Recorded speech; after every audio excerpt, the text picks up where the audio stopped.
गुलाबजाम करताना पाक किती पण कमी करायचं म्हटलं तरी गुलाबजाम संपल्यानंतर पाक थोडा तरी शिल्लक राहतोच।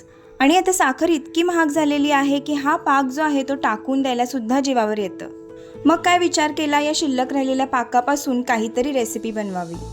इकडे साधारण पाऊण वाटी पाक शिल्लक होता, त्याच्यासाठी 1 वाटी गव्हाचं पीठ आणि अर्धी वाटी रवा मी इकडे घेतलेला आहे।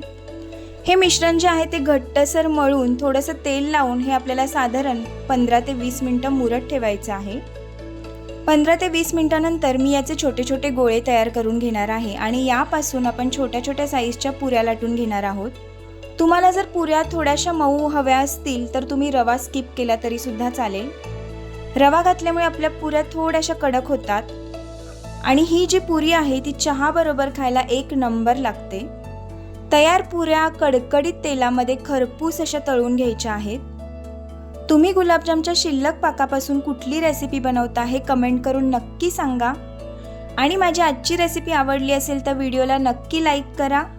अशा छान छान व्हिडिओसाठी यूट्यूब चॅनेलला सबस्क्राईब करा आणि फेसबुक आणि इन्स्टा पेजला फॉलो करायला विसरू नका। Bye bye.